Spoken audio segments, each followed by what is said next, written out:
Okay, the YouTube is just loading.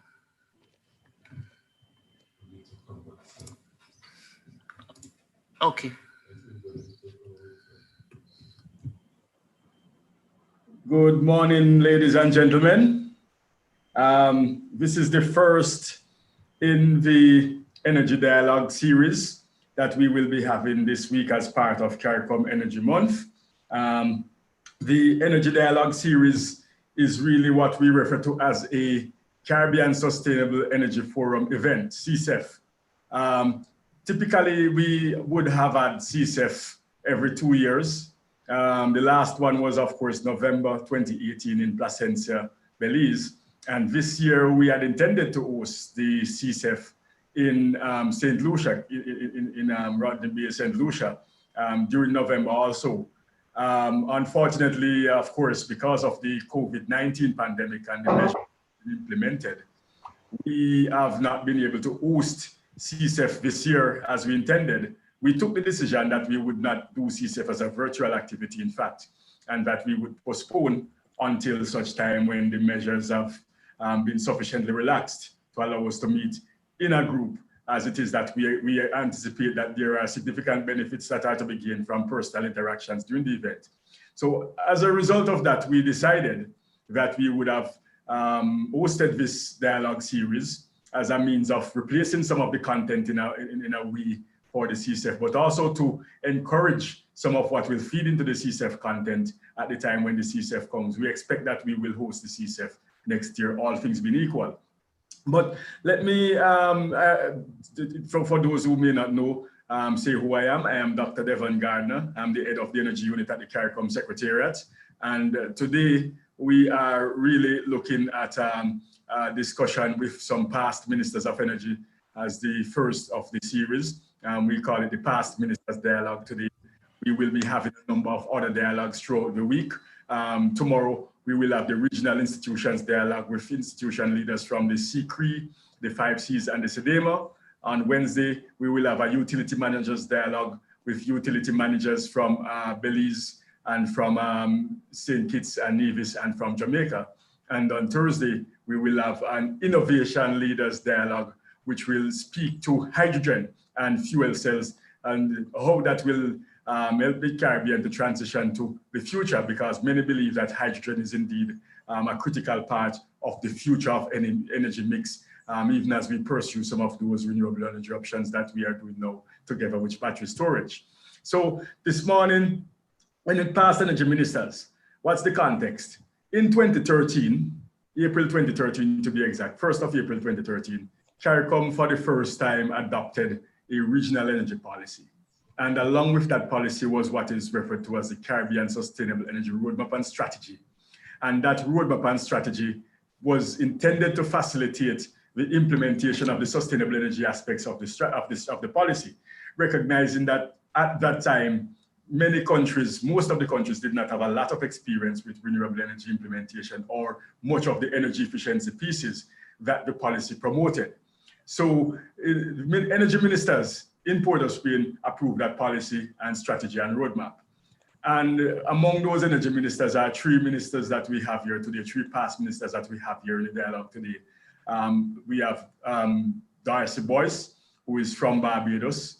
We have Philip Paulwell, who is from Jamaica. And we, of course, have Kevin Ramnarine, who was from the then host of the meeting, Trinidad and Tobago. Participating in that conversation this morning as the host of that dialogue is Winston Connolly of the Cayman Islands. Ladies and gentlemen, Winston is what you would call an independent non-executive director of the Cayman Island Monetary Authority, and is a former managing partner of the Lane-Ston International Management Limited, which is a fiduciary and financial services firm in Cayman.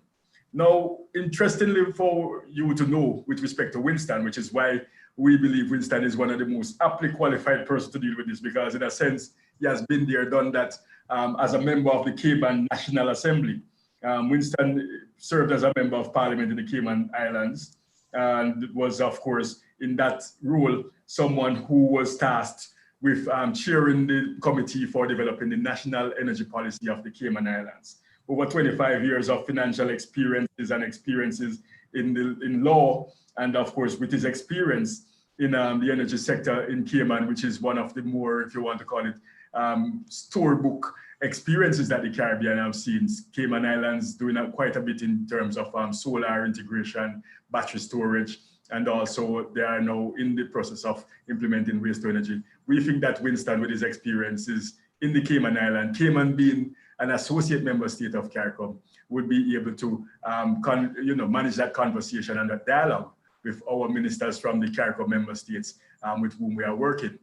So it's really for us to understand, ladies and gentlemen, within the context of CARICOM, having started on a path where heads of governments in 2002 mandated that we look at opportunities and options for a common regional energy policy, to the state where in 2012 the policy was finalized, and then in 2013 it was approved.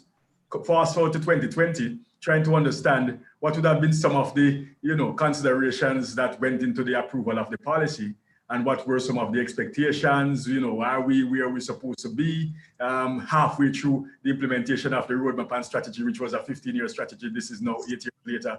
Have we made the kind of progress that we intended to? And of course, are we on track to make the progress that we have defined in that roadmap up to 2027?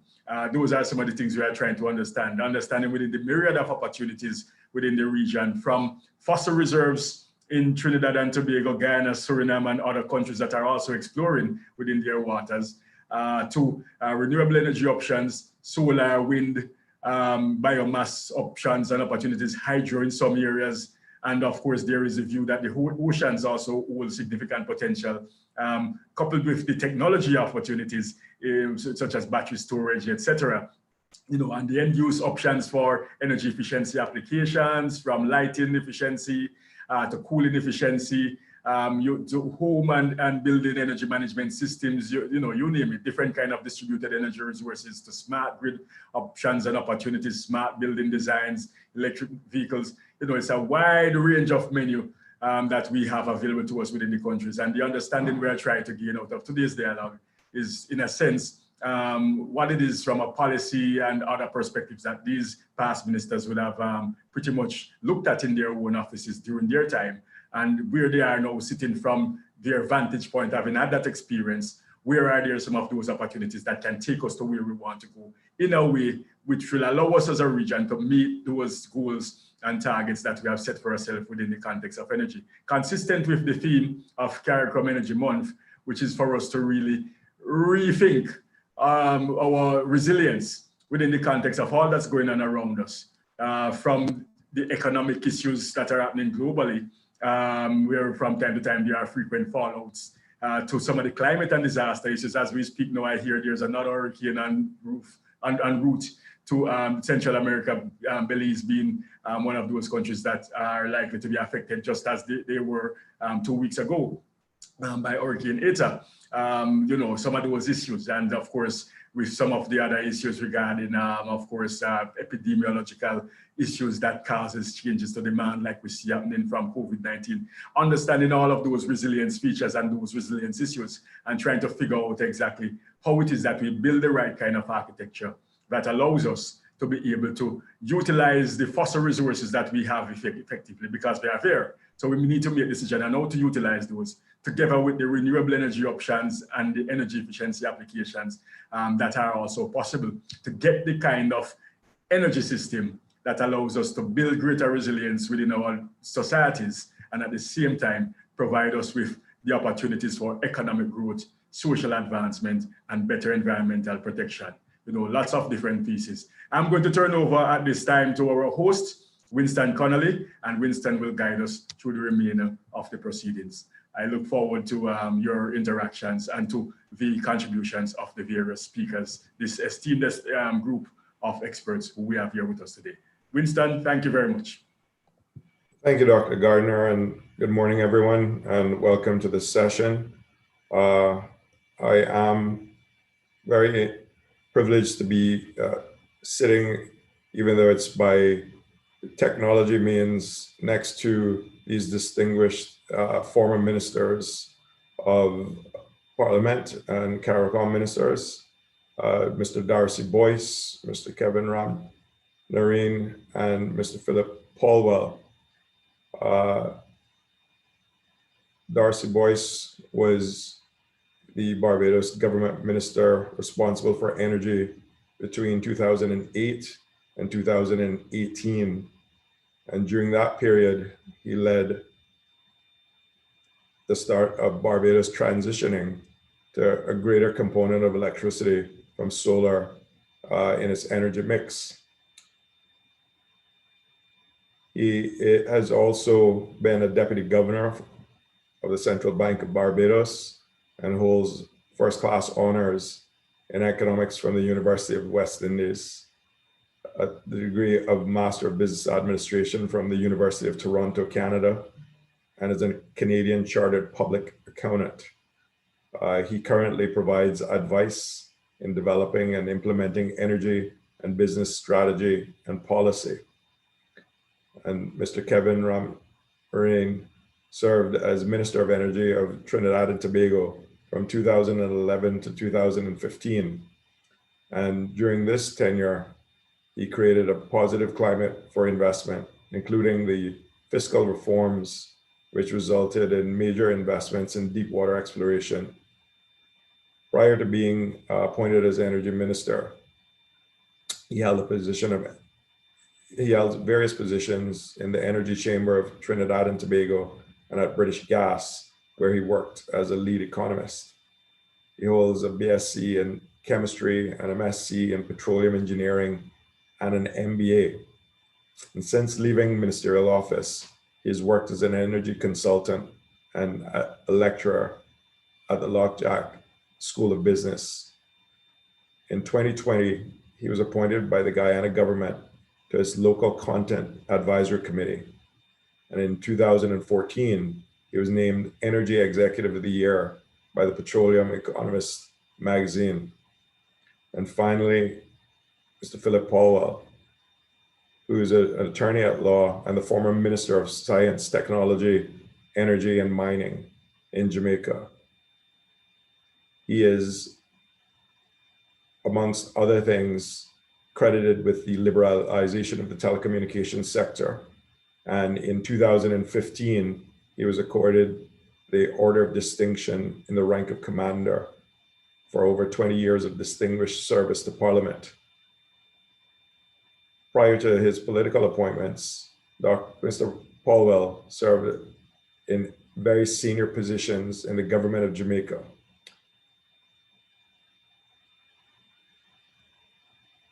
With that brief introduction, I will actually just open up the questioning for the panel. And this question is for all of the panel, and they can take it in any particular order.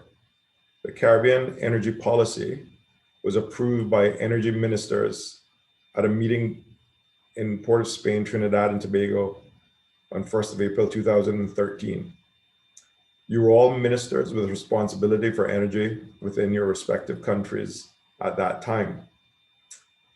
Give us a sense of what your expectations on the policy, as well as the implementation roadmap and strategy that accompanied it, would have been at that time. And would you say that the current state of the regional energy sector is consistent with all those expectations? And maybe we can start with Darcy, move to Kevin, and go to Philip. Thank you, Winston. Good morning to the other panelists. Good morning to the members of the audience. When we approved that regional energy policy 7.5 years ago now, I think we all recognized that we were embarking on something that was fairly new to us. And we were doing it at a time when there was a great deal of uncertainty in the world of energy, as well as uncertainty in the general economics of the world. I don't think we did it with any super expectations that it was going to get implemented entirely at a breakneck pace. What we wanted to do was, I think, to get all the countries' focus on looking at the same sorts of issues that we were facing, and maybe to work together, consult on how we could make our economies a little bit more resilient and a little bit more prosperous. Remember that we came out of that plan came at a time when when the world has just come out of the 2007-2008 economic crisis, and we were all concerned about earning foreign exchange, saving foreign exchange, getting growth going in our economies again. We also come out of a situation where energy prices have fluctuated quite a lot, moving up to $140 a barrel and so on. And so we were worried about the fluctuations in the price of energy in our economies and how that was impacting negatively on our businesses and on our households. For myself, I saw the approval of the plan as a start of looking at the institutional arrangements in the region that we had to deal with in order to move the region onto more energy self-sufficiency, energy security, and to get a spur for growth from the energy sector. So, and I always expected that we would have a relatively slow start in terms of projects, but that once we had a few demonstration projects going, once we dealt with the issues of the licensing arrangements, issues of pricing, the issues of the grid and integration and so on, we would then begin to get an exponential growth in the way we move forward.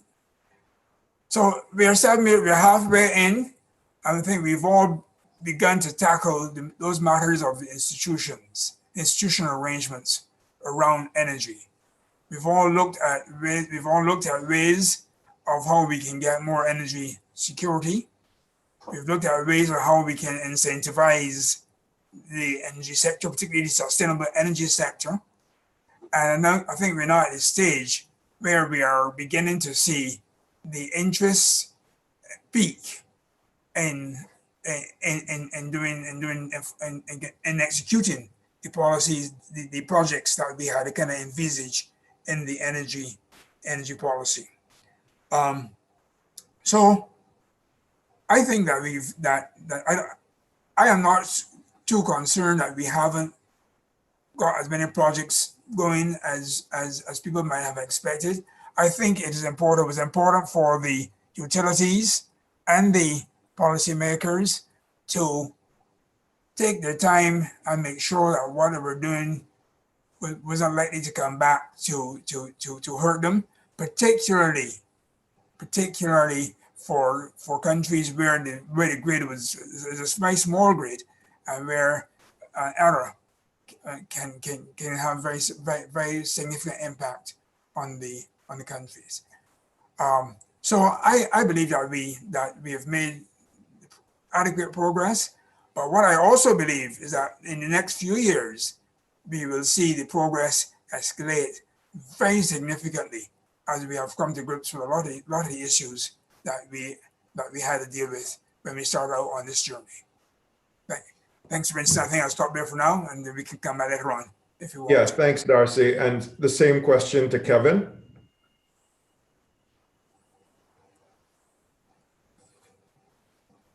Yeah, hi. Good morning, everybody, and thanks for having me on the panel. At the time the CARICOM energy policy was finalized in Port of Spain, I was the Minister of Energy at that time, and it was finalized at a special meeting of COTED, which was attended by the energy ministers of the region. The context of 2013 should not be lost on us. What was happening is that, of course, oil prices were very high between 2011 and 2013. And that was placing a tremendous strain on, on balance of payments, on foreign exchange reserves, and so on, for countries in the Caribbean, with the exception of Trinidad and Tobago, which benefits from that sort of scenario. So it had become a very pressing issue in the CARICOM that had to be addressed. And I think the policy reflected the intention of the CARICOM to begin to migrate away from fossil fuel-based electricity and towards non-fossil fuel-based electricity. In terms of what has been achieved in the last couple of years, I was doing some reading last night about what has been achieved. It seems that by and large, according to statistics from IRENA, the CARICOM region has almost doubled its generation capacity from non-fossil fuels. And most of that progress has been made by Jamaica. And to a lesser extent, Belize, and I would say I'll throw Barbados in there too. Those three countries have really been at the front of that transition. So I remember at that time to Jamaica, there was, of course, Philip will speak more about Jamaica, but Jamaica had this very strong intention to begin to diversify its energy mix away from fuel oil and diesel, and I think they have achieved that in great manner. And Philip will talk a bit more about that. We've also seen gains in geothermal energy in the countries of the Eastern Caribbean. We've seen, as I said before, gains in renewable energy out of Belize, specifically in terms of hydroelectric projects in Belize. Of course, Jamaica, and Philip will talk about the wind and the solar projects in Jamaica, and Barbados with its solar capacity, which has increased significantly since 2013 when that policy was finalized. So there has been some progress. I agree with Darcy. I think there'll be more progress to come in the next 5 to 10 years, because there is now this global coordinated effort to reduce carbon dioxide emissions. And although the Caribbean is a very small contributor to global CO2 emissions, the Caribbean has to play its part, seeing that the Caribbean is probably among the most vulnerable regions in the world to sea level rise. So that would be my opening contribution. I would end by saying that in my opinion, the most significant events in the CARICOM for the last 10 years would have, in my opinion, would be Guyana's discoveries of 9 billion barrels of oil equivalent, and Jamaica's Jamaica's ability to diversify its energy diet away from fuel oil and towards renewables and liquefied natural gas. All right, thank you, Kevin. Over to you, Philip, with the same question. Hi, good morning to you all. Very nice to be on this webinar. You've spoken of us, Winston, as past ministers. I think I'm still having hope of being a future minister, because after recently we had elections here. I should let you know that I became minister in 2002, and since then the portfolio has not been relieved of me. So even when I'm in opposition, I'm still the spokesman on energy. So it's really 18 years of unbroken familiarization in this field. I remember very well 2013 and that historic meeting in Port of Spain, ably facilitated by our host, Kevin. And I think they have both set the context of the meeting. I should be clear that when we got to that meeting, Jamaica was already in its early phases of implementing its own energy plan. We had decided very early, about 2005, that we were going to try as a country to have a united approach to dealing with the energy sector and to try to see how we could steer it away from the level of political competition that we're accustomed to on certain matters. So in 2009, when I was in opposition, we agreed with the government to implement an energy policy. So by the time we got to Trinidad and Tobago, our hope was that recognizing the peculiarities of our various member states, that the energy policy of CARICOM would take on certain broad issues, certain broad objectives that we all could fit in. And I know the issue of sustainability was one that was significant. The issue of how to implement renewable energy projects at the time to see how we could get them to fit into the grid. And I thought we were able to come away with an agreement that could be implemented. And indeed, we have seen implementation at various levels across the Caribbean. In relation to our own objective in Jamaica, we had a vision to have a modern, efficient, diversified, and environmentally sustainable energy sector, providing affordable and accessible energy supplies with long-term energy security and supported by informed public behavior on energy issues. So yes, in a nutshell, I think as CARICOM states, where we are at various different levels of development at the time, we all were committing to an approach that would see some unification in areas that were common to us, especially those relating to renewable energy and how to get them onto the grid for greater sustainability. Thanks, Philip. And I think it would also be good to just share what was happening in Cayman during a relatively similar period. Back in 2017, we passed the national energy policy here. And although we're just an associate member of CARICOM, some of the issues that you raised while you were giving your answers were exactly the same considerations that we raised: the fluctuation in oil prices, the negative impact on businesses and households, and also just the fact that as the Caribbean members are kind of we come together as CARICOM, either associate members or full members, but in many ways we still act singly, and that it means that when we go out to try to get pricing, etc., it's not always a coordinated effort. But we were producing less than 1% of our energy by renewables, doing the traditional diesel and other fossil fuel. And now, 3 years later, we've already tripled that. We're going out for RFPs for energy. We're entertaining everything from natural gas to more solar, and we've also explored OTEC.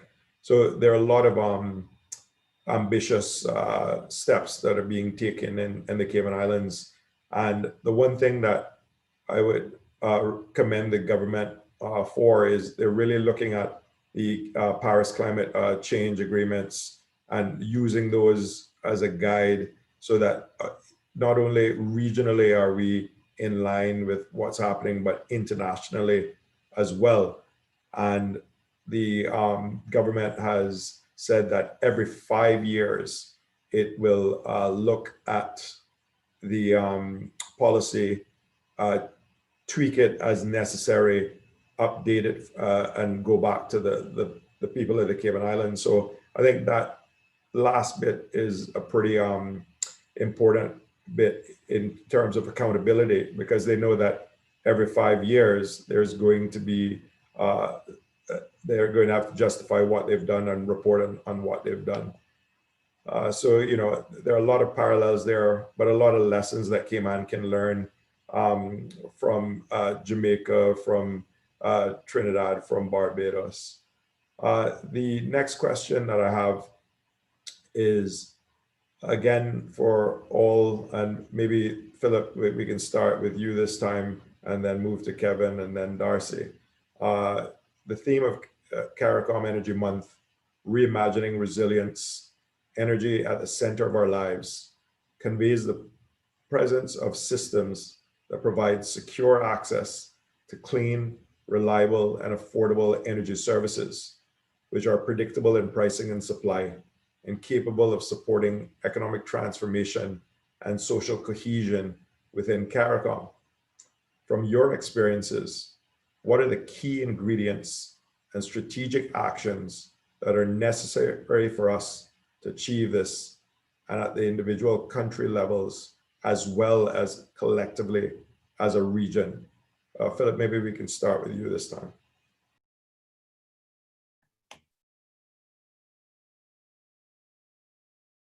Okay, are you hearing me? Just making sure. Philip, we can hear you. Yes. Okay. All right. So I'll start looking at the country level first, and then look broadly more at CARICOM. I should let you know, in 2002, the price of electric energy in Jamaica was about 42 US cents per kilowatt hour. It was burdensome on our people, both in the commercial area and also residential. And we saw that as a major obstacle to our growth and development as a country. And therefore, we move in greater earnest to, first of all, deal with the main problem that we were having at the time, where we had such a tremendous reliance on fossil fuel and heavy fuel oil and diesel. In fact, it was about 98% of our energy mix then. We were very aggressive in diversifying our energy sources to incorporate, over the last decade or so, a mix of natural gas in the form of liquefied natural gas. And I'm very pleased that we now have almost 50% of our generated capacity coming from natural gas. We also were very aggressive in implementing our renewable energy policy. And again, out of that, we've seen dramatic transformation.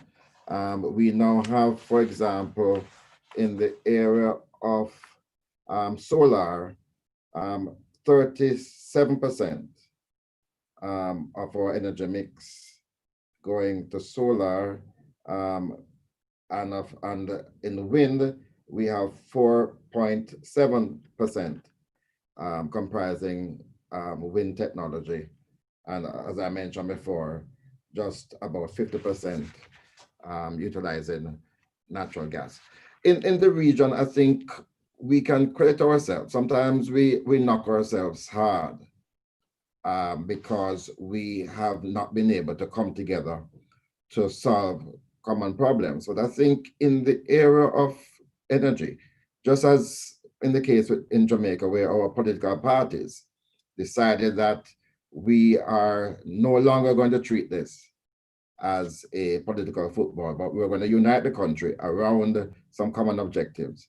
I think in the region, we have seen that, and we've seen successes elsewhere. I know we have Barbados and Trinidad here, but I know in other countries, St. Vincent, St. Kitts, other countries that were struggling in 2002 or 2013, they are now at a point where they can claim success.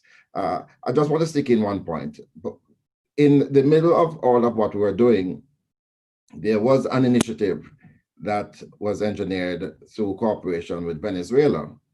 I know Barbados and Trinidad were not involved, but most of the other countries were involved in the Petrocaribe initiative.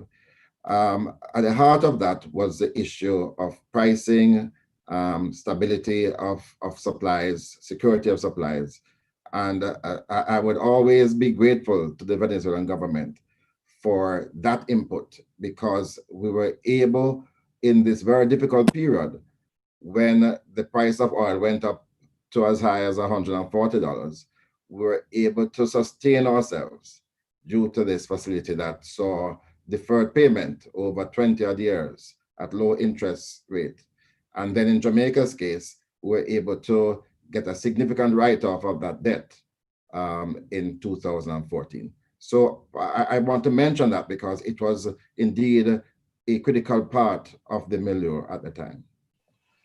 Yeah, well, thanks for that, Philip. And Kevin, before you answer the same question, I do have in the question and answer section, which I'd like for you to add to the to consider and add to your original question.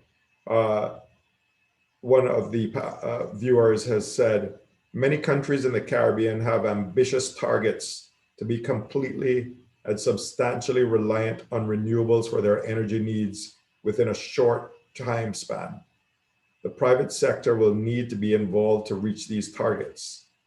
What are countries doing to attract and support private investors in the renewable energy sector? So maybe, Kevin, when you're answering that original one, you could touch on this as well. Could you just repeat the original question so I have it completely digested? Yes, the question was the theme of CARICOM Energy Month, reimagining resilience, energy at the center of our lives, conveys the presence of systems that provide secure access to clean, reliable, and affordable energy services, which are predictable in pricing and supply, and capable of supporting economic transformation and social cohesion within CARICOM. From your experiences, what are the key policy ingredients and strategic actions that are necessary for us to achieve this at the individual country levels, as well as collectively as a region? Yeah, that's a very long question, but I'll start off with a very profound something I read this morning.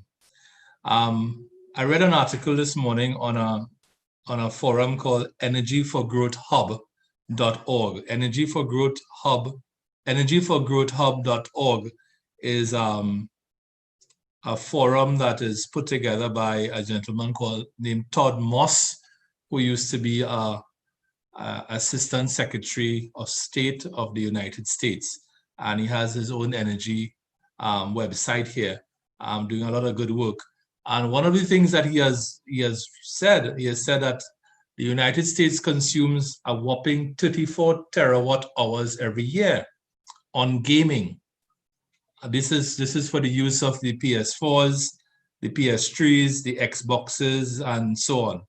And that is more energy than is consumed by the entire state of Nigeria.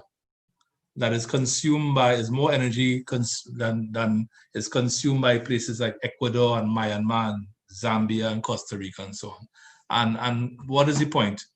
The point is that there is something called energy poverty in the world, and access to clean, access to affordable energy determines your standard of living.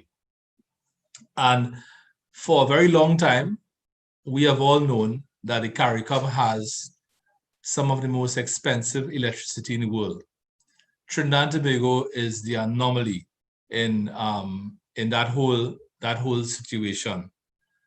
In Trinidad and Tobago, residential customers pay 5 US cents per kilowatt hour for electricity. In Jamaica, Philip pointed out in 2002, I think it was as high as 41 US cents per kilowatt hour. In Guyana, it is currently about 26 US cents per kilowatt hour.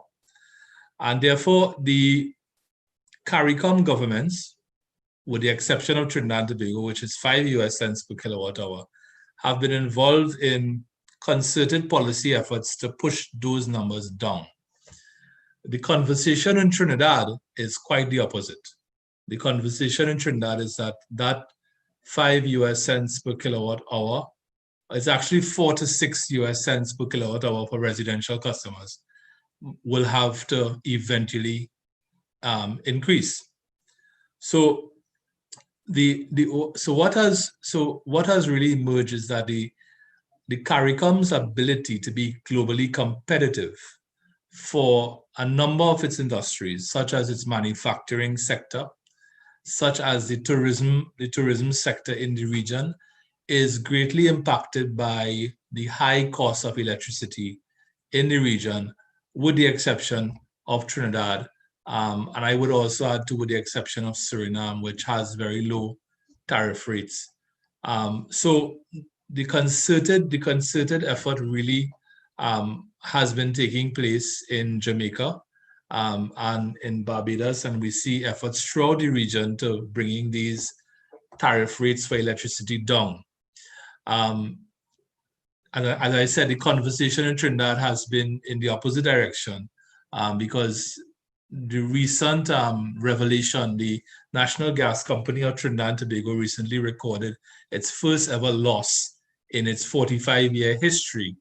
And what has emerged is a conversation now around the National Gas Company's ability to continue to carry the burden of these low electricity prices, because all the electricity in Trinidad and Tobago is generated from the combustion of natural gas.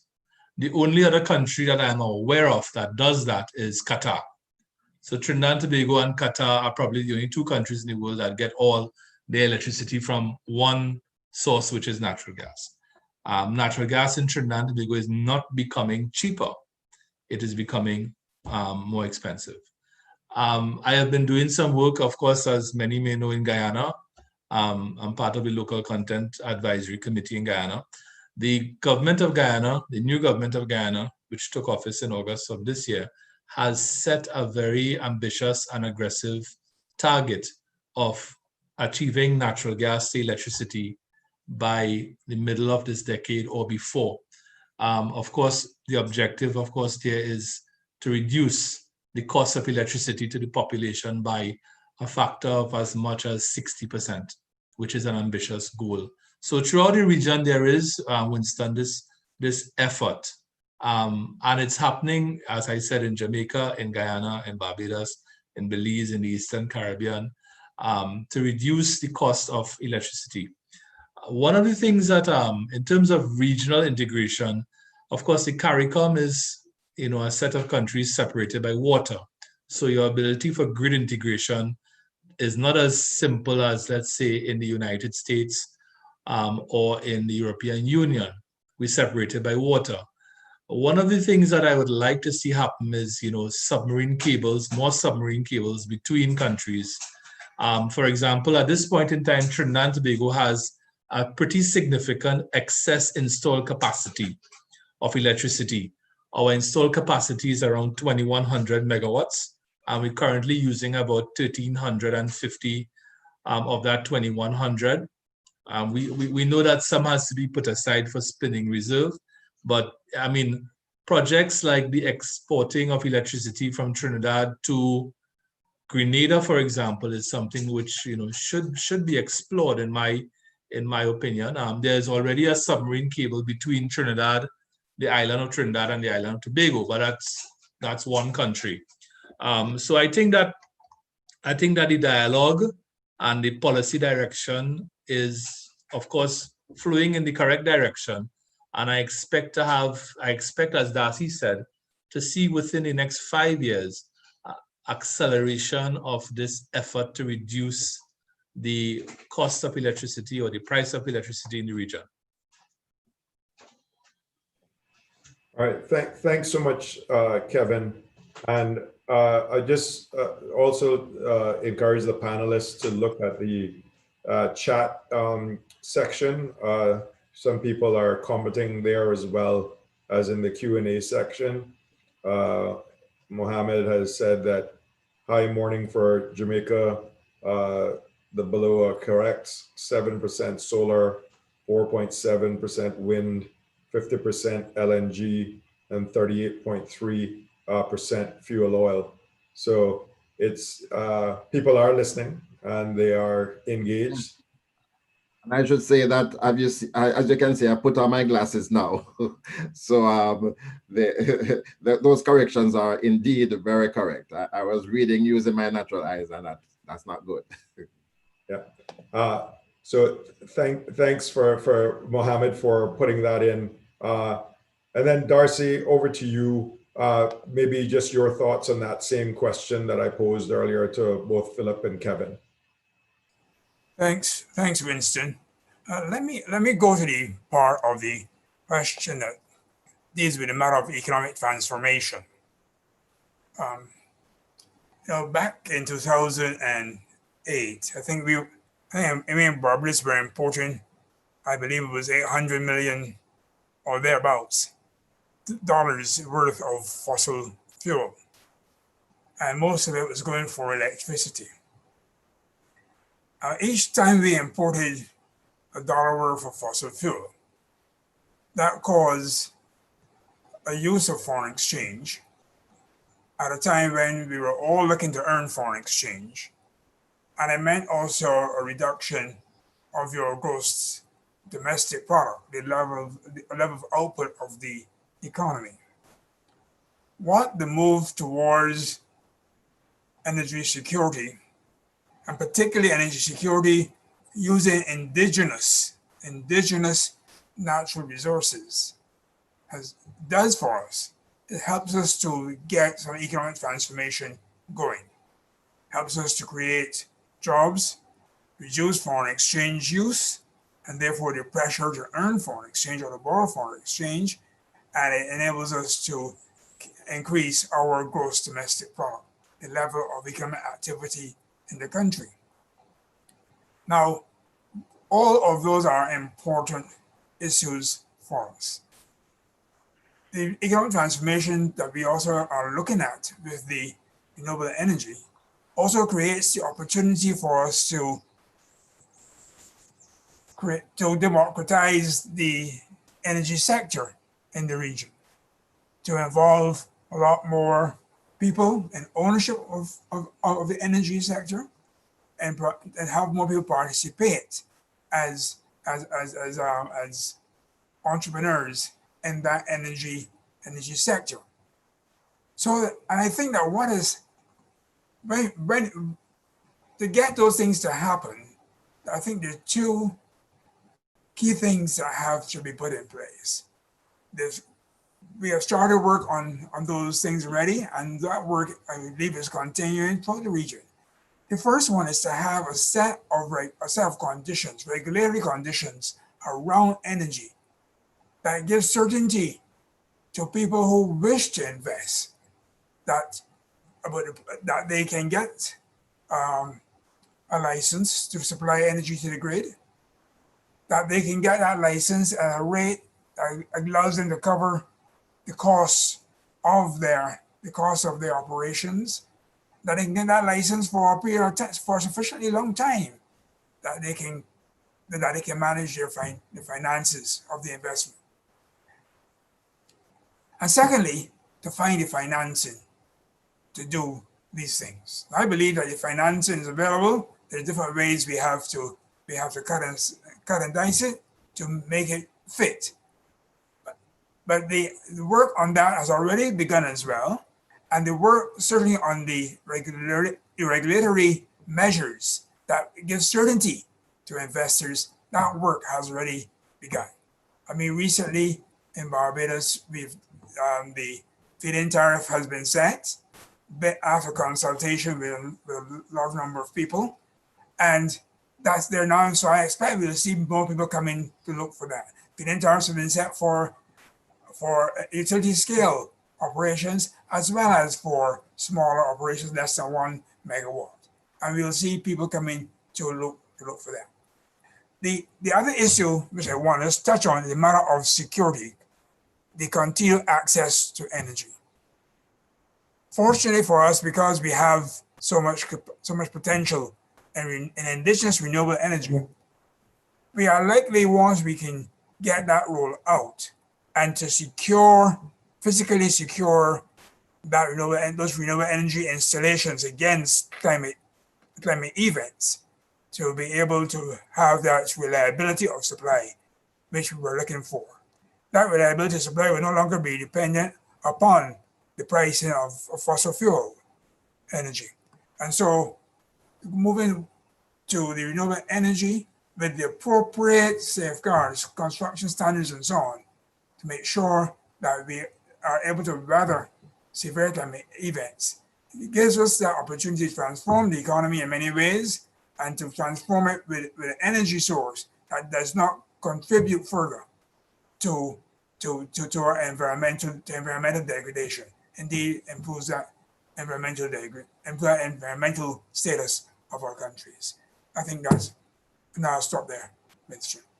Okay, thank you so much, Darcy. That's very poignant, and you touched on the environment, and for a number of CARICOM countries, especially small island developing states, where the environment plays a big role in tourism and other things. It's always important that when we develop, we don't cannibalize on one sector of and overdo it on another. But you touched on energy security, and I wanted to continue that theme with the next question. Member states have, over the past 2 to 3 decades, taken significant steps to secure national energy supplies. Traditionally, energy security has been an effort undertaken at the country level, but there is increasing acceptance of an emerging principle of energy security as a common responsibility, suggesting that national energy security relies on energy security within neighboring countries and on coordinated solutions among neighbors. In fact, there's even been discussions on a number of concrete steps, such as interconnected power markets and integrated natural gas networks within parts of the region. Why haven't we seen much progress around the regional treatment of energy security? And if attainment, how should we pursue the opportunities for the same? And I don't know if you want to just continue along your lines, Darcy, to start off with that question, because you touched on the energy security in your response. I can continue a little bit on that. Can you hear me?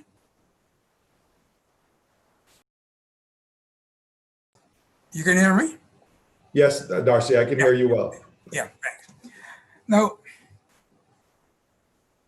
when we discussed the matter of energy security at the time, we were very much focused on fossil fuel. We had to import the heavy fuel oil, the diesel, some was the LNG, some was had natural gas. And we were seeing problems with the supply of all of those fossil fuels at the time.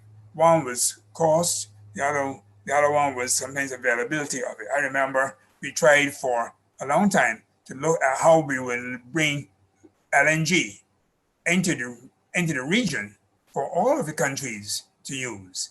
And we didn't make the progress we wanted to make in it, except for Jamaica, because of the size of their market. Most of us had very small markets, so those of us who use natural gas had that problem of the security of supply of natural gas. We had it in Barbados, and we had to find a solution, which involved bringing small amounts of natural gas from overseas in some small containers to supply the market that used natural gas. Now, what that concern has to some extent been partly removed by these by the effect towards renewable energy. With the improved technology and reduction of costs in battery storage and in wind and in solar, it now seems that the renewable energy with storage backup is now competitive with some of the fossil fuel.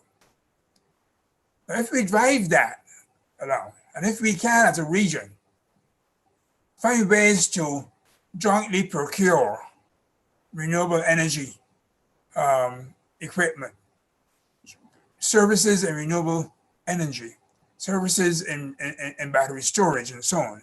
If we can, a region can do that, so that we reduce the overall cost to each country of moving into renewable energy, then we effectively improve the security of our energy supply.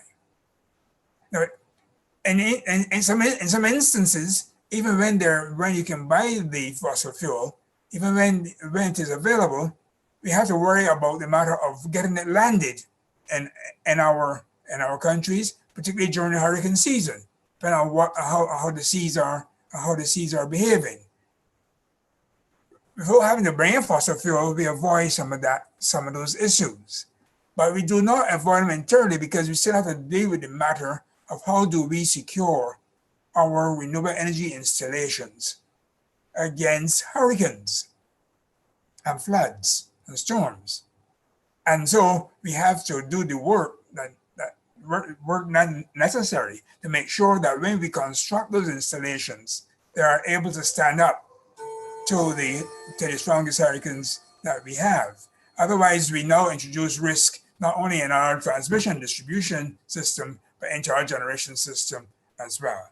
And I believe the work is going on, the work is continuing, where it has begun is continuing on how do we harden and strengthen those systems for renewable energy installations to give us that security that we need. The other issue of security we have to be concerned about is the issue of cyber security. Because as we move to electricity system, energy system, with several distributed smaller systems, the whole electricity grid depends upon information technology, information communications technology. That is an area where we have to be particularly conscious to make sure that we've got the best security around that area that we can get. Because if one tampers with that, then you effectively compromise the grid. So those two matters of the cybersecurity risks that we now open ourselves up to, and the climate risks for our renewable energy installations are two of the areas I think we need to pay particular attention to in the region. I'm not saying that we're not paying attention to them. I believe that we are paying attention to them, but we cannot, for a moment, blink your eye on those two areas to make sure we have the security supply that we need. It's far less a matter of fossil fuel security and more a matter of the security around the renewable energy installations. While we go through this transition, we of course have to keep an eye on both those areas, both renewable energy security as well as fossil fuel energy security. Thanks. All right, thanks for that, Darcy.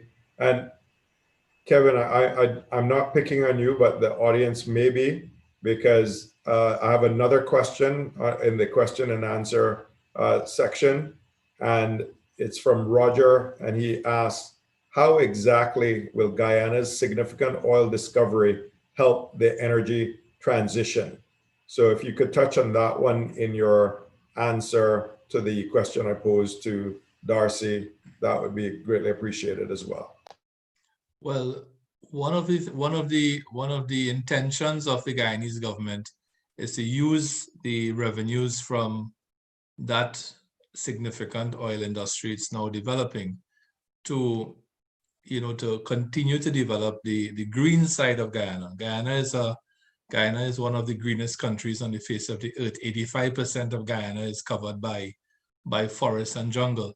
One of the projects that that will happen in the next 5 years are investments in hydroelectric projects in Guyana. So that's using revenue from oil to build out renewable energy infrastructure in Guyana. You know, sometimes when we talk about renewable energy, we tend to exclude hydroelectric. But hydroelectric is a significant part of renewable energy. It's not only wind and solar. So that is those are the stated plans of the Guyanese government to diversify away from fuel oil and diesel for electricity and move towards natural gas, which is a lot less carbon intensive than fuel oil and diesel, and towards hydroelectricity, which, as you know, Guyana has abundant hydroelectric resource given its huge river systems. So that is how it will aid the energy transition. Okay, thanks, Kevin. And your thoughts on energy security, both regionally and country by country?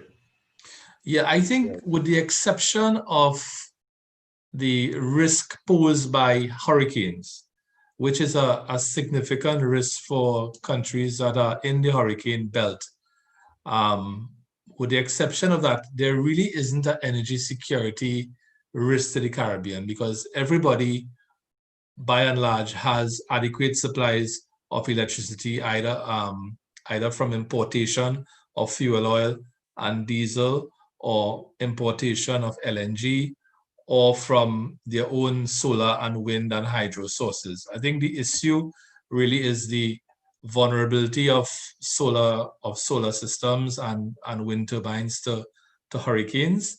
And that, unfortunately, is something over which we have very little control.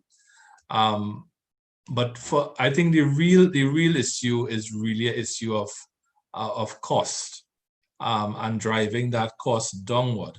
So in my opinion, the issue with energy security is really an issue of natural disaster.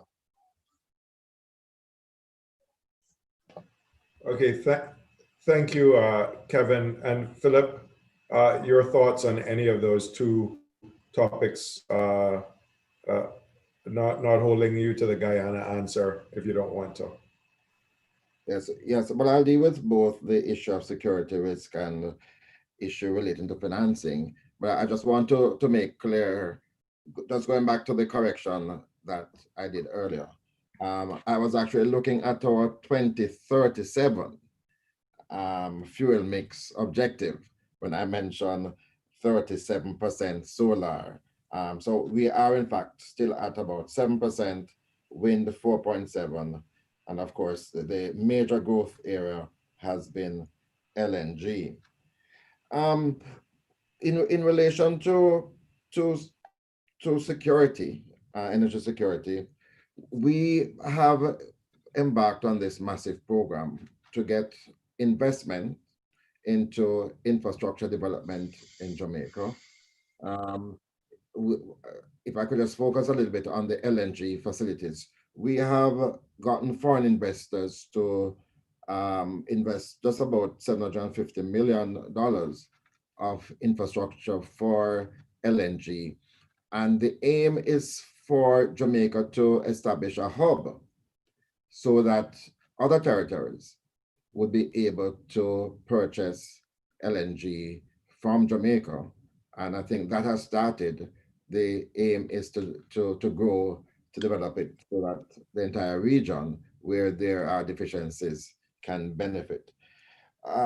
In relation to financing, we are able to get investors in this area because we do provide them with a clear a certain regulatory framework that they can rely on. We provide them with a 20-year license so that they'll be able to distribute electricity to the grid.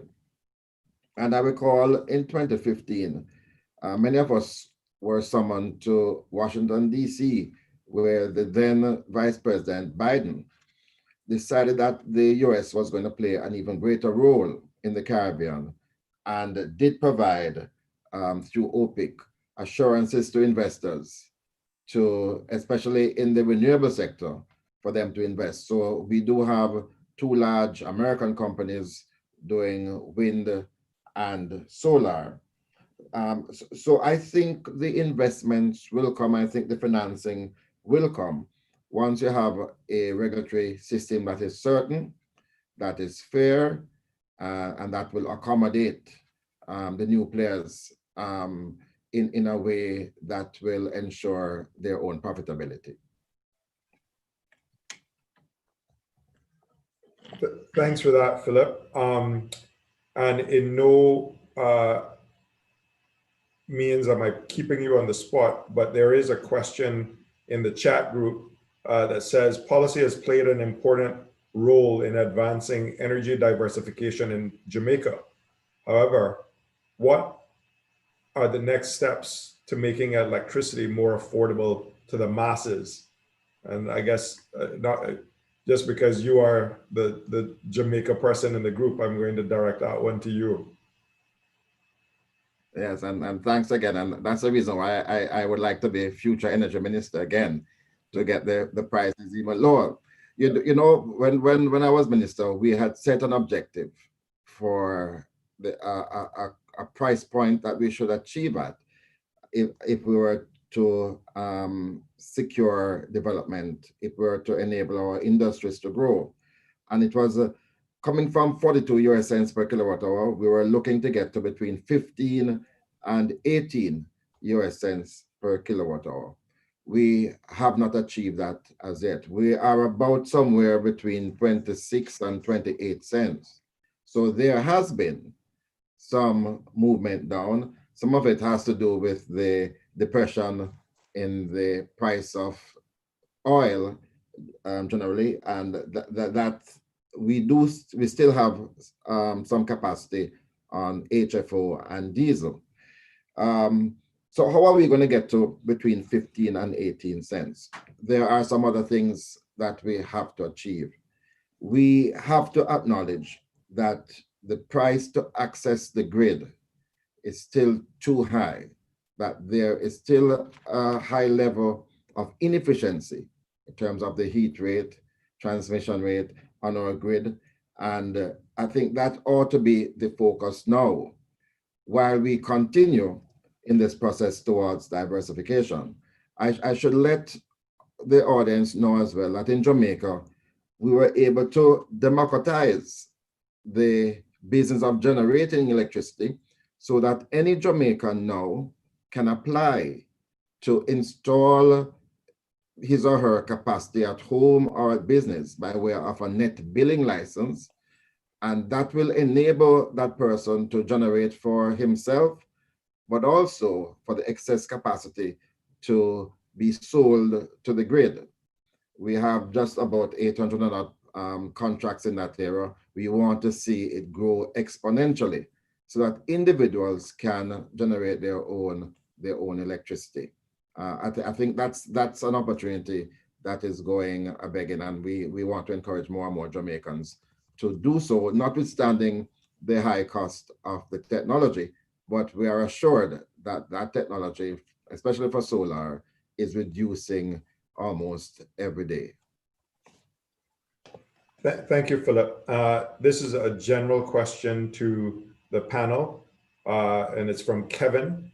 Says, if there's a push in the direction of renewable energy, what is the plan in ensuring legislation is updated to support larger renewable energy installations for commercial and industrial clients, and having the interconnectivity with the local electrical energy suppliers? Any one person on the panel can address that, please.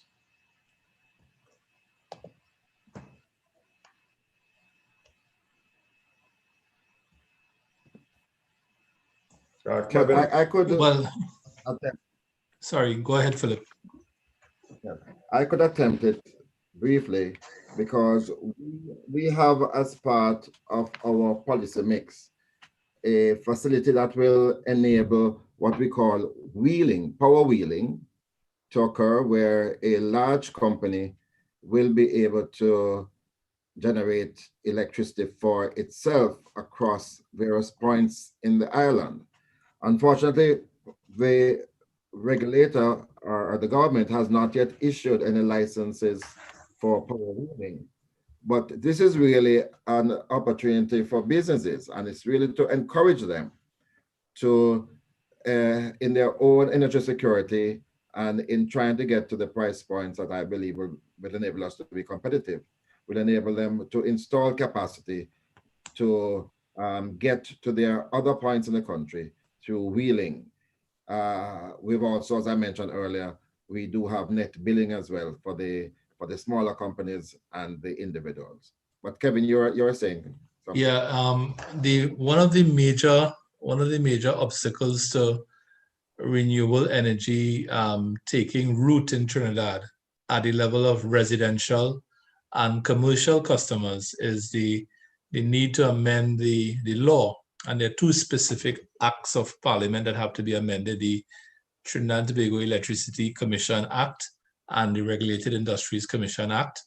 And those have to be amended to allow for what Jamaica has and what Barbados has, which is net metering or net billing, as Philip calls it.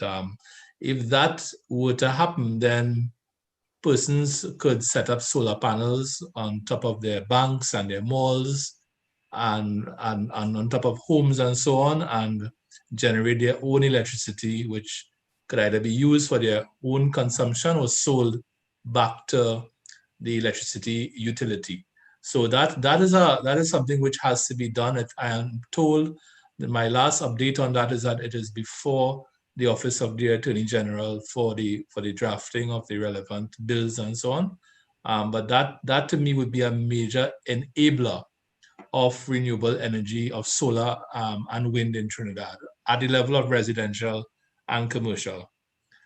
I just wanted to point out, Trinidad and Tobago has recently entered into an agreement with BP and Shell.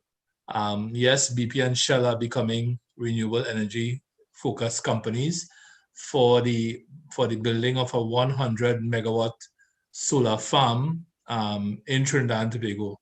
I'm told that the power purchase agreement is in the process of being negotiated right now. So Trinidad is not to be left out of the renewable energy race. Okay, thanks for that. Winston, Yes, here Darcy? in Barbados, back in late 2013, we had a new Electric Light and Power Act, which gave the minister permission and the authority to give licenses to persons who were recommended by an Electric Light and Power Advisory Committee. And once those licenses were issued, then the off-taker, which was the utility, would have to off-take the amount that a license covered. And the rates were fixed at the time by the FTC with a rider. Those rates have since been confirmed by the Fair Trading Commission, which in a recent amendment to the Electric Light and Power Advisory Act gave the power to the Fair Trading Commission to make the pricing, make the decision about what prices should be paid to producers for renewable energy. So they don't do that. And once you get a license from this through the committee, the FTC has set the rates at which you can sell that power at, and the time period for which you can sell the power, which is 20 years. And I think now, and they've done it both for small systems below 1 megawatt and for systems that go from 1 to 10 megawatts. So I think with that happening, we now put ourselves in a position pretty similar to what Jamaica has been in for a while, in terms of being able to find people who want to invest in the renewable energy sector. And they can invest either for themselves, or they can invest to sell, use it themselves, or invest to sell back to the grid, back to the power company. That's the place. All right, thank you, Darcy. So I have a follow-up question on this one. I think is for Kevin, and it's from Indra. What is the situation with the feed-in tariff issue in Trinidad and Tobago? Well, I think I just gave my understanding, Dr. Harak Singh, is that it is with the Office of the Attorney General for the relevant drafting. I appreciate, like you, that it is taking a bit long, and I would like, personally, I would like to see that become a bit more of a priority for Trinidad and Tobago. Thank you, Kevin. And then Philip, there's another one back at you in the Q&A section. And this is from Vikash. And it's, do you think there has been an opportunity lost in working with Trinidad on LNG with regards to making Jamaica an LNG hub? For example, commercial agreements directly with Trinidad and Tobago's government and or Atlantic LNG. Yeah. Well, certainly it would have been a better situation for us, but as Kevin will agree and accept, in our negotiations with Trinidad, because Trinidad obviously would have been the first port of call, it was realized early that at the time, Trinidad did not have the capacity to provide Jamaica with LNG. Then, as you can recall at that time, demand for LNG was high. There was the problem with Japan where their system went down, nuclear system, and they had to shift to LNG. So I did accept in good faith Kevin's response that Trinidad could not supply Jamaica. The point also is that the ownership of the gas in Trinidad is multi-tiered. So you do have an amount that goes to the government, but the mass of it is driven by the private sector. Yes, so the answer to the question is yes, it would have been the preferred route, but at the time it was not available to us. So we did look to the international market, and that's how we are getting our supplies for the time being. Okay, great. And then I just want to give a shout out, I guess, to the panel. Mohammed says he's enjoying the webinar. It's very great and very informative, but he had to leave, so he's seeing you tomorrow at the other session. So, and then just some more Q&As, and then I'm going to go back to some direct questions to all the panelists, but we want to ensure that, the people that are engaging at least get their questions considered and answered. Vivian has said, the regional governments, how have they been addressing the HSSE problems in relation to renewables and risk with hydro is loss of agriculture, some plant species, etc. Please give your comments.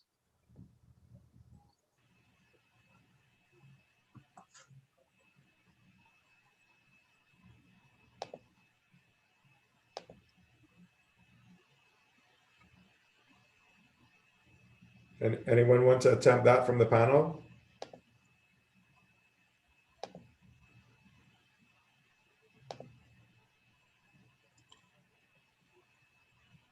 I'm looking for the question in the webinar. It's on the question and answer section, and I've moved them to under answered, so it's not in the open section. Sorry about that. I assumed that they would start to be answered, so I switched them over so that I can monitor what's coming in as they come in.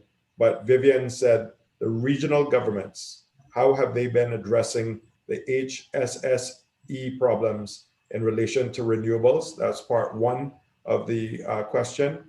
And then it pointed out, the same person pointed out, risks with hydro is loss of agriculture, some plant species, etc. Please comment.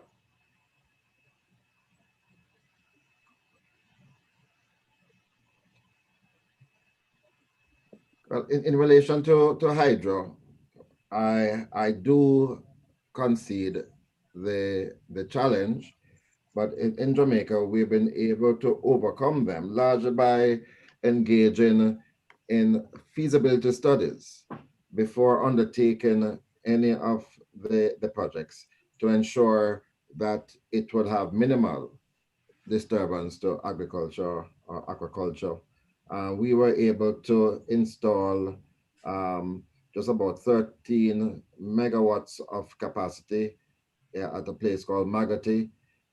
We have done hydropower feasibility, which at 12 sites, which will enable us to generate 34 megawatts. And in all of those sites, we didn't see any terrible negative impact on the surroundings around these. These are areas that we're seeking investors. So I'll use this opportunity on behalf of the government to invite persons who might be interested in aqua and in hydropower facilities in Jamaica. Okay, thank you. And then from Kevin, is it possible for private sector to perform LNG self-generation at this time in Trinidad? LNG self-generation. So I'm trying to understand what that means. Does that mean that the private sector gets involved in producing LNG, or is it that the private sector gets involved in consuming LNG? So I'll say right now the production of LNG in Trinidad is solely the remit of Atlantic LNG, which is owned mainly by BP and Shell, with some small shareholdings by the National Gas Company of Trinidad and Tobago and a couple other companies, a company from China. So there's no private entity in Trinidad right now that is consuming LNG. But I know that in Jamaica, and Jamaica has done really well with LNG. In Jamaica, they are trucking LNG around the country. Correct, Philip? LNG is being sold to manufacturers in Jamaica who would obviously use the LNG for their own generation of electricity for their particular manufacturing operation or whatever it is. And I also wanted to point out, because I think it's significant for this forum, that LNG from Jamaica is finding its way to Guyana, where it's being used by Demerara Distillers Limited to generate electricity for Demerara Distillers Limited. And if you're not sure who Demerara Distillers Limited is, DDL, they are the makers of a very popular rum, El Dorado, the El Dorado rums, 15-year-old, 12-year-old, and 5-year-old, and so on. So that is a tangible example of how the region is becoming integrated, where you have LNG from Jamaica being repackaged and sent in small ISO containers to Guyana. But in Trinidad, there is no private sector consumption of LNG that I am aware of. Okay, thank you. The questions are coming. Sorry, go ahead, Paul. Yeah, I just wanted to what Kevin has said. We do have large infrastructure for LNG in Jamaica. We did a conversion in Bogue, Montego Bay, of 120 megawatts of LNG. We also have done 190 megawatts in Old Harbor. And we also allow the bauxite company, Jamalco, to generate 100 megawatts of electricity from LNG. So we do have significant infrastructure capacity, and the aim is to enable our private sector users, especially our manufacturers, to get cheaper electricity by way of natural gas. So yes, it has been trucked around in Jamaica. A number of companies have already signed up for LNG, and we expect that over time, the Jamaican marketplace could be transformed into a natural gas marketplace. Okay, thank you. I'm going to go to one last question in the Q&A for now. I'm going to ask the Secretariat at CARICOM to look at the chat dialogue and perhaps collate those questions, and maybe we can circulate them afterwards. I'm conscious of the time. We have about a half an hour left, and I do want to ask some questions to the panel on some of the topics around the theme of today. So I will ask this last question as an open question to the panel, and then we'll move on from here and ask the Secretariat to perhaps collate the other questions for answers after this session. Is there any promise in biogas to ameliorate the waste problems on many islands and provide alternative cooking or cooling fuel?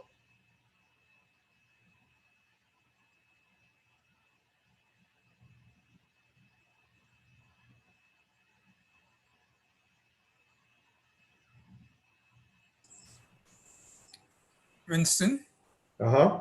I don't know what the position is now with that, but I know that a few years ago, there were a number of persons, potential investors, looking at the waste from a number of other industries in order to consider doing biogas here. Look at the waste from the rum industry, from the meat industry, from the beer industry, and so on.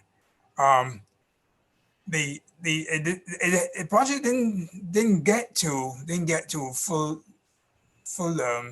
preparation because I believe that there were issues of whether the supply was sufficient, whether um, it could be properly trucked or centralized so that it could be handled, what it would cost to procure it or whatever.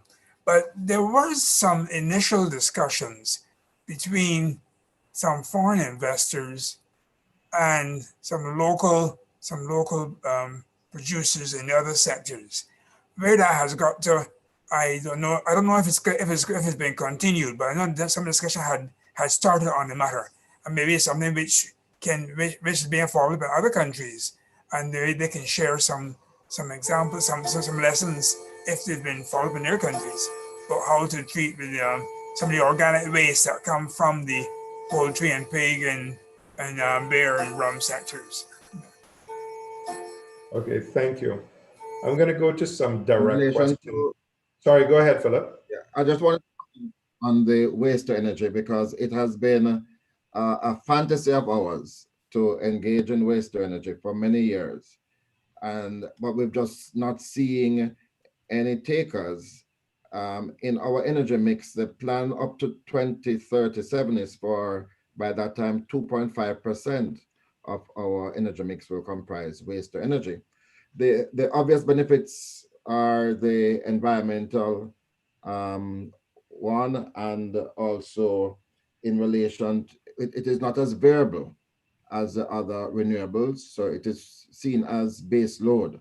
But our problem has been the price points that we had set for ourselves in terms of the reduction of electricity prices. And we found that up to recently, the technology did not allow for waste to energy to be, say, as competitive as wind or solar.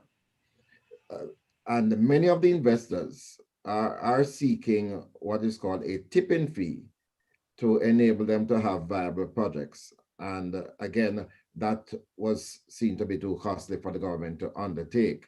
So I think that with the improvement in the technology, as we're anticipating, there will be some viability there. But up to now, we haven't seen a price point that will make it competitive. Okay, thank you. And Philip, this question is for you, actually just going along with, what's happening in Jamaica. And, with the power generated from diesel fuel, fuel oil, natural gas, wind, solar, biomass, and hydro sources, Jamaica has perhaps the most diversified electricity portfolio within the region. What policy, regulatory, or strategic actions were necessary for getting the country to that state? And what would you single out as the most critical lessons and learnings from the experience? Yeah. Well, the first thing is that there was a deliberate attempt to rally the country around this energy policy that I spoke about.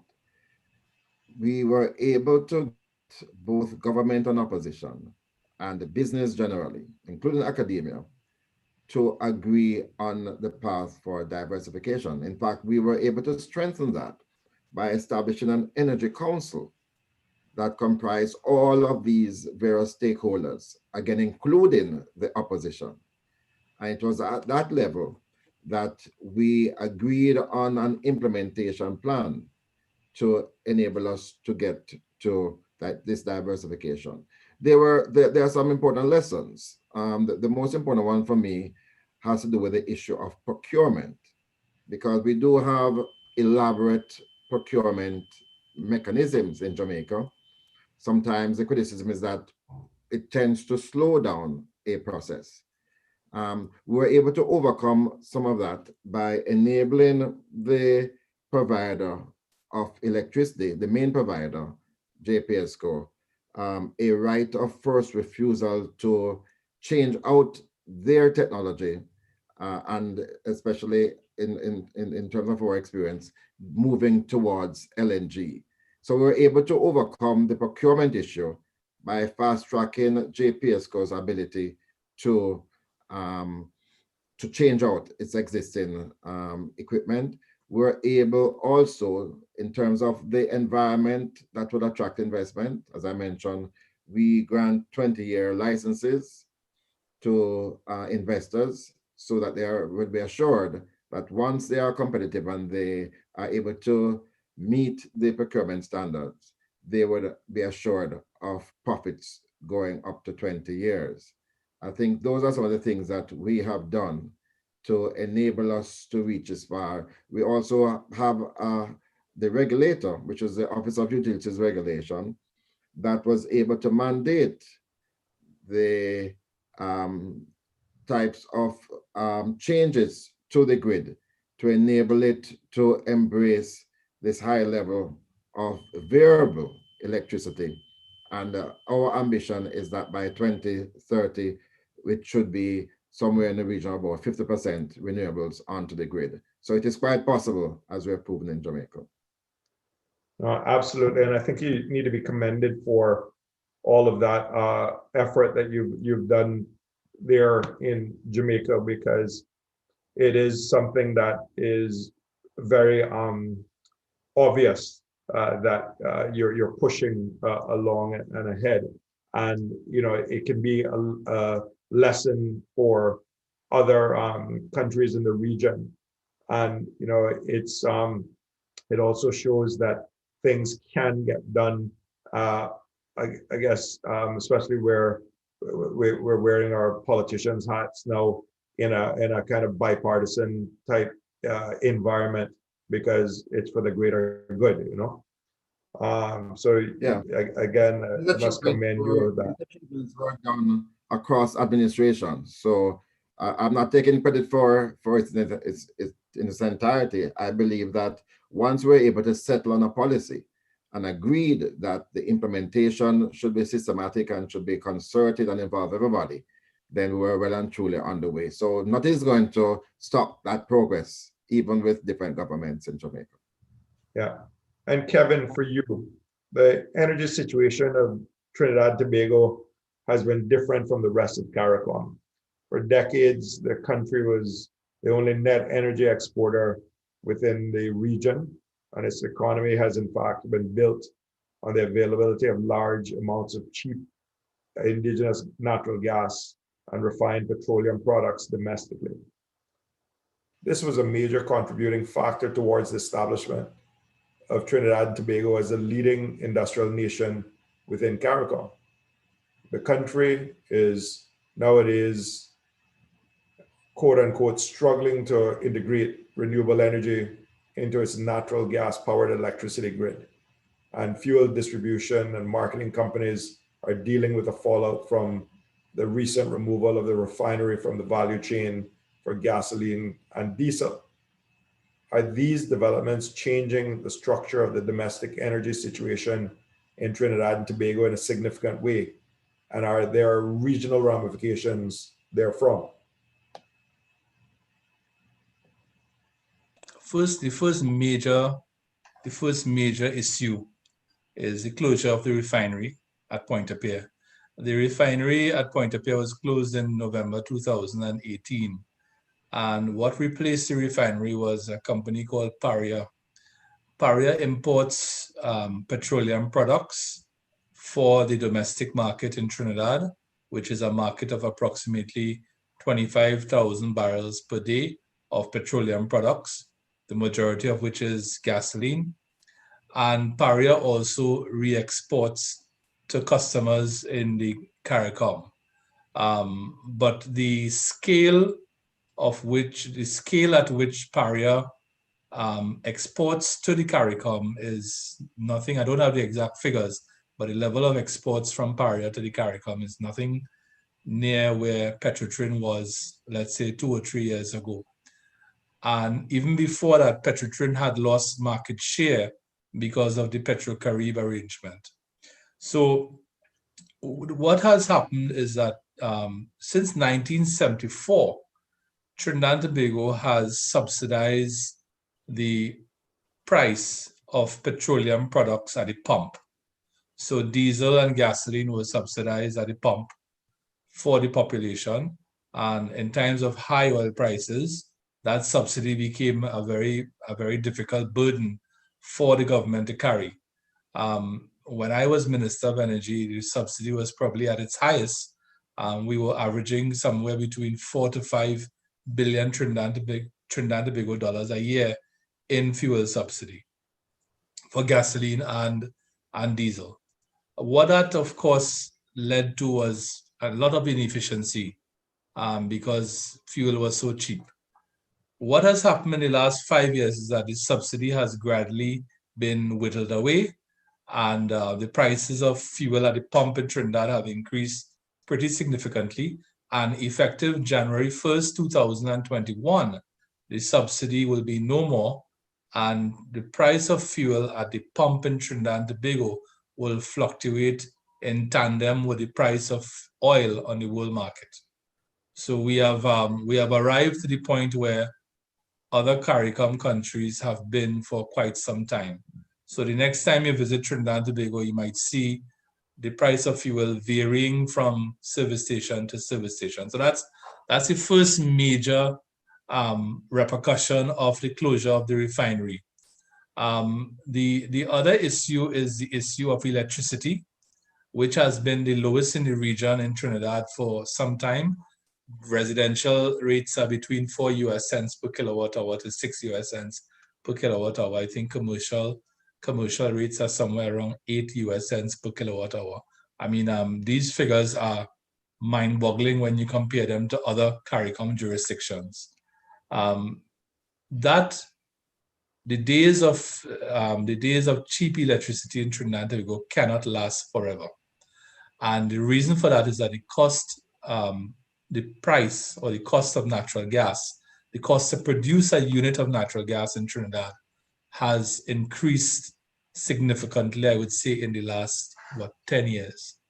So that it is becoming more burdensome for the National Gas Company, which is a state enterprise, to carry the burden of subsidizing electricity for the population. It is inevitable that at some point in time, therefore, the price of electricity to customers, whether they be residential, commercial, or industrial, will have to increase. So what we are trending towards in Trinidad is a price of energy moving closer to what the market would dictate. That is not necessarily a bad thing. There are advantages to that, one of which is that it will push the country towards becoming more energy efficient. Trinidad and Tobago is well known. If you look at the World Development Indicators, Trinidad is always at the very bottom of the table in terms of energy efficiency. So it will drive energy efficiency in Trinidad. That is a good thing. And two, it will stimulate demand, in my opinion, for renewable energy. Because the more electricity becomes expensive, electricity from natural gas, is a more competitive electricity from renewable energy becomes. And on the other hand, as people like Dr. Harak Singh, who is listening to us, would tell us, the cost to generate a unit of electricity from solar and wind, as we all know, it's come right down in the last, I would say, the last 6 or 7 years. So that these are not necessarily, it is not necessarily a bad thing that Trinidad is trending towards a more a price point for energy more determined by market forces, as opposed to this history of subsidies that we have, which, as I pointed out, goes back to 1974 for petroleum products, liquid fuels, and of course includes electricity. So it may stimulate that change that is required in our country. Thanks for that, Kevin. Darcy, Barbados has been lauded for its leadership role, not just regionally, but globally in areas of sustainable energy development, such as solar, water heating, and electric vehicle technology. Why have these successes not translated into other areas, such as utility scale biomass cogeneration, wind and solar PV opportunities, and what are the key lessons for the rest of the CARICOM that they should learn from the Barbadian experience? Let me first talk about why we may not have been able to transfer the success in solar water heating to the other renewable energy areas. I think it comes down to two basic things. One is that the structure of regulation in the power industry is very much different from what it is in the hot water industry and so on. Hold on a minute, please, thanks.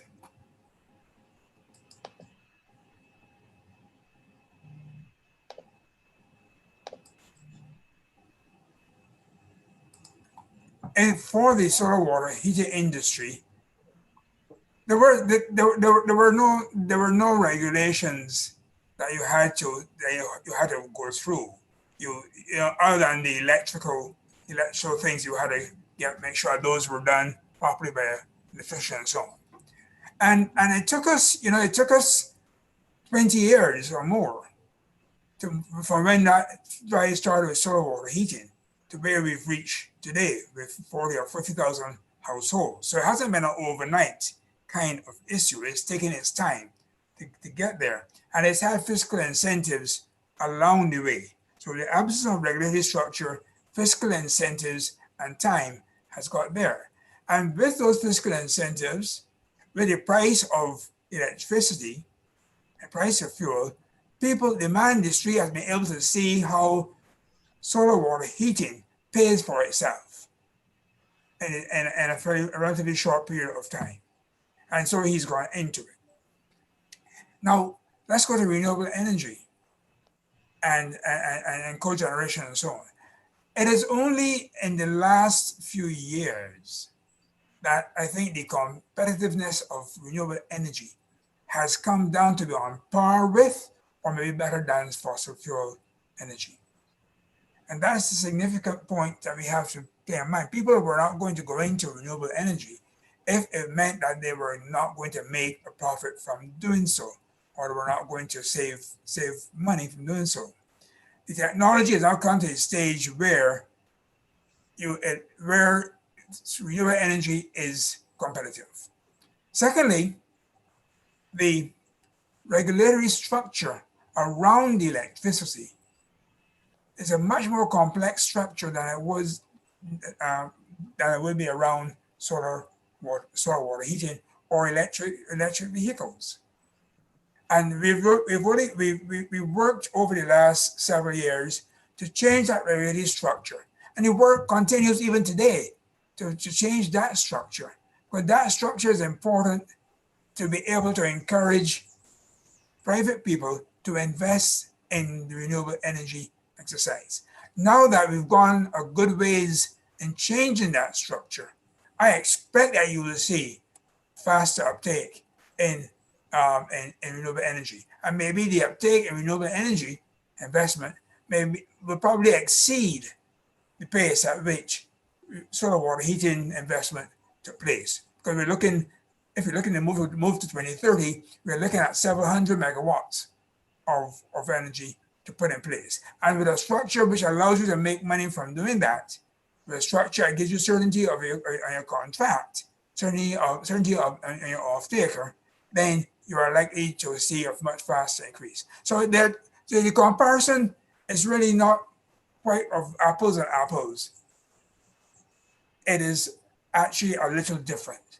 It's apples and oranges, and we've had to unravel a whole set of regulatory arrangements and make them good again, and do so without impacting negatively on the suppliers of electricity and the users of electricity in the country. I think we are at that point, and the government continues to push on it, and I expect we'll see much faster uptake in the next several years. I hope I've been able to give some light on that. Yeah, no, and thanks so much for that, Darcy. I'm conscious of the time. We have about 10 minutes left in this session, and the questions are coming fast and furious. So I definitely think that after this, the Secretariat's going to have to do a follow-up with us so that some of these answers can possibly be typed and circulated to the viewers. But I wanted to ask each of you as a general closing question, the following.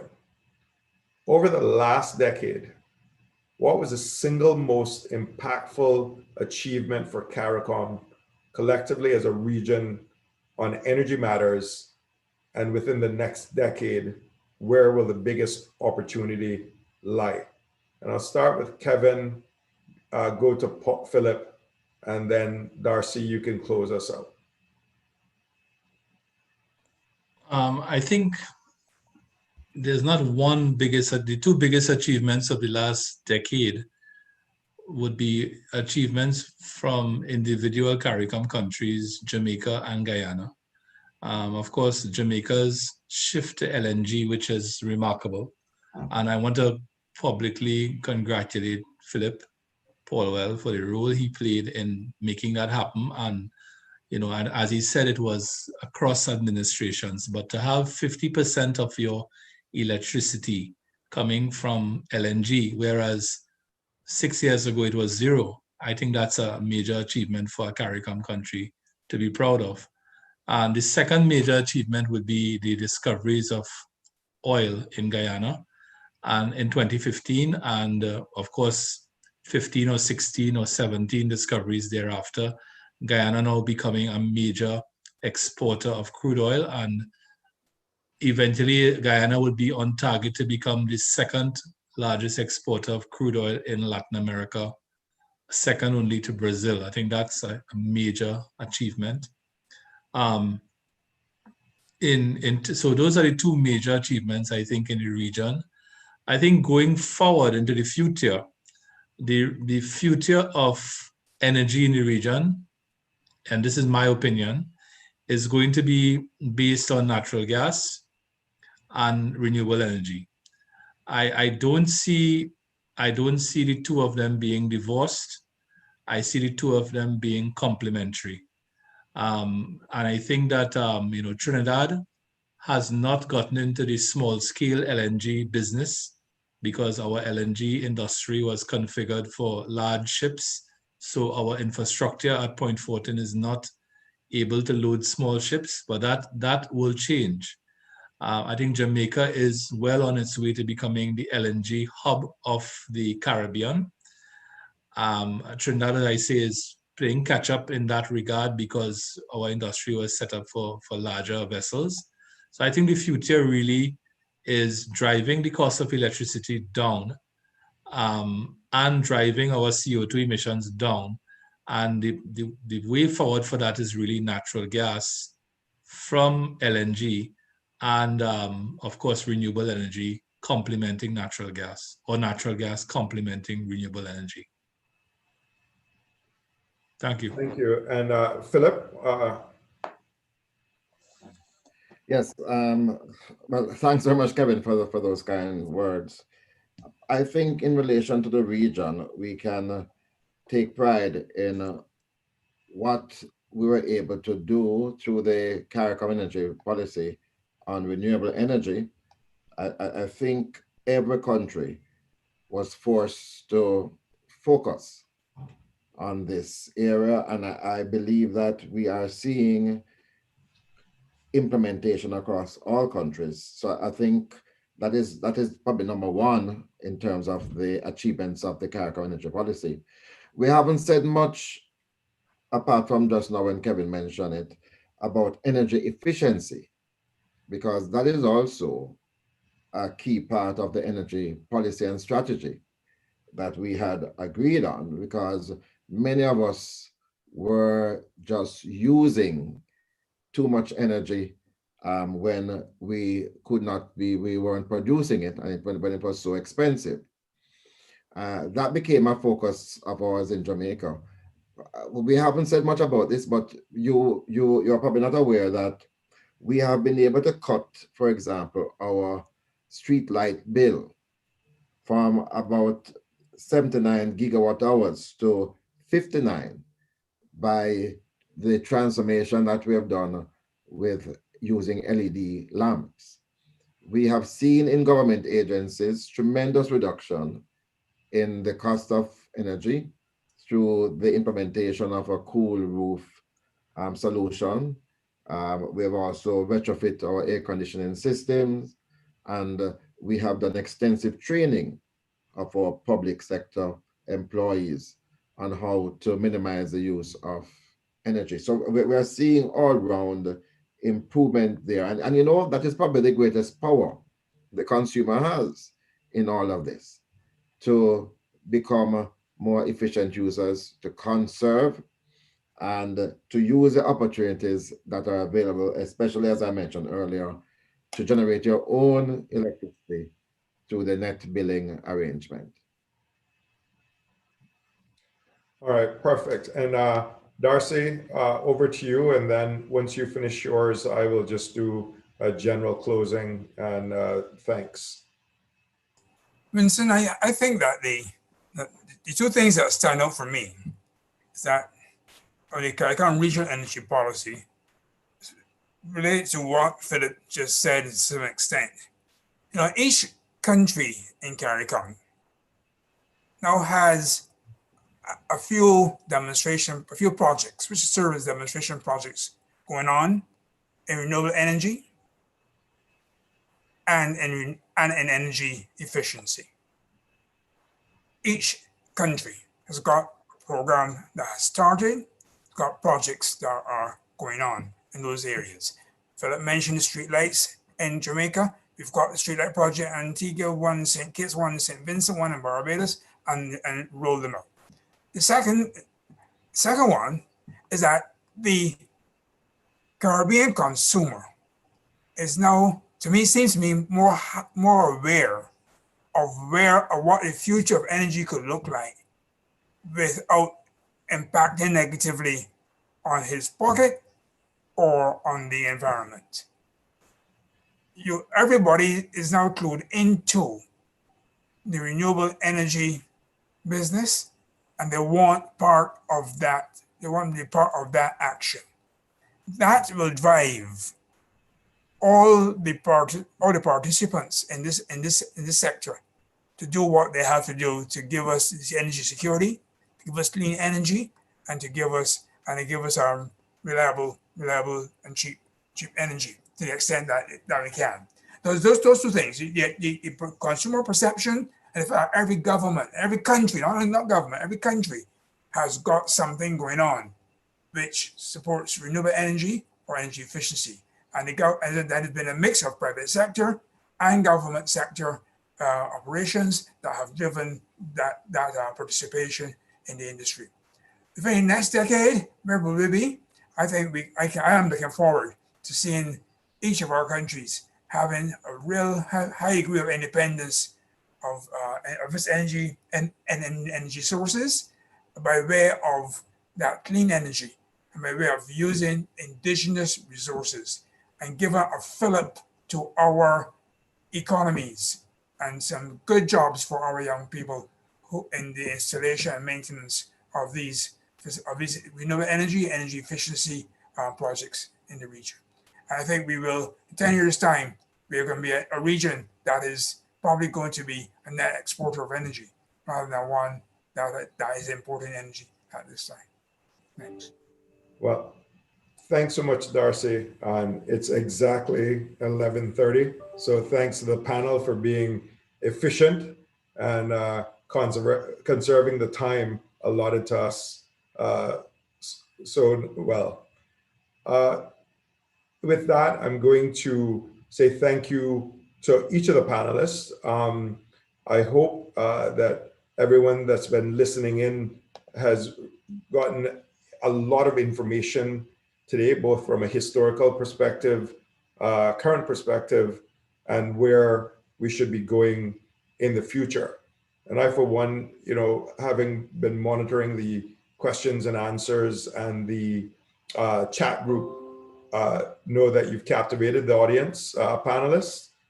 You've had very interactive sessions, a very interactive session. And it's been my pleasure to moderate the panel. And I look forward to the next one because I think that you've now opened people's minds to what is possible. And the one thing that we have to do is sustain the fight to keep getting our respective countries and CARICOM as a whole on the same page and along these starts that we've made, especially in the areas that in the countries that you've mentioned.